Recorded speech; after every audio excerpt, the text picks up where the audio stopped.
stranke Srbije, Bora Đorđević.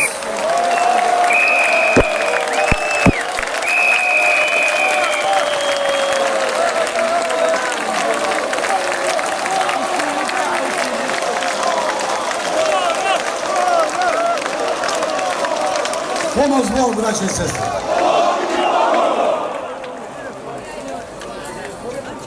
Ne mogu da verujem da ove nesreće koje su trenutno na vlasti u Stradiji, kako to Domanović pametno reče, ovi jadovani, kojima samo nogice vire iz evropske guže,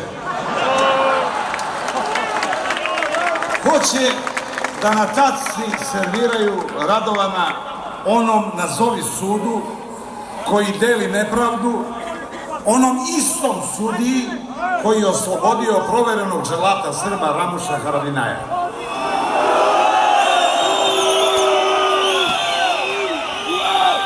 Zar je toj grupi građana koju na okupu drži neodoljiva potreba za zgrtanjem para toliko stalo da žrtvuje još jednog pravog Srbina, Radovana Karadžića, ne bi li pokazali i dokazali svoj slugeranjski stav i od nekada ponosne zemlje napravili banana republiku?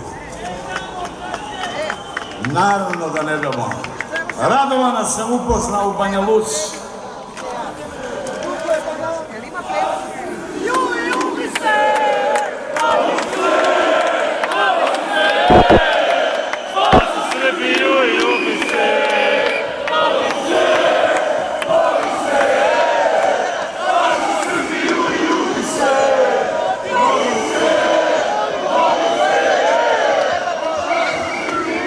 Radovana sam upoznao u Banja Luci, slučajan susret u Banskim dvorima.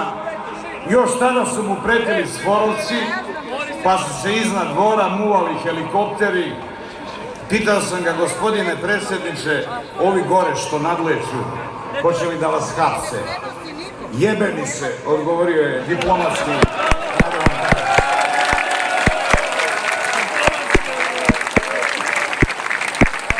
Onda sam izvadio banjalučku ličnu kartu. 31. decembra 2004. i 1. januara 2005. u frankfurtskim vestima, dakle u evropskim novinama, objavio sam sledeću pesmu. Dao sam i Luki, a danas sam čuo da je dospela i do Radovana.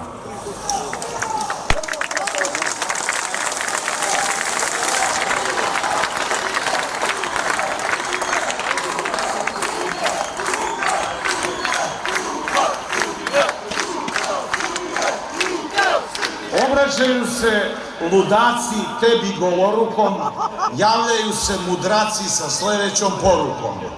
Ovo je ultimatum. Ti moraš biti pobeđen, čak je i tačan datum konačne predaje određene. Oni su laž, oni su prevara, džebanu troše uzalud, ti si Ernesto Che Guevara, ti si Don Kihot, ti si Robin Hood. Oni nemaju to što ti imaš, čast, dostojanstvo, ponos i obraz. Stoički njihove udarce primaš, tvoja je pobeda, njihov je poraz. I bude smiren kao Gandhi, i lukav, i nepredvidljiv, i samo prezir pokaži bandi i ostani nevidljiv.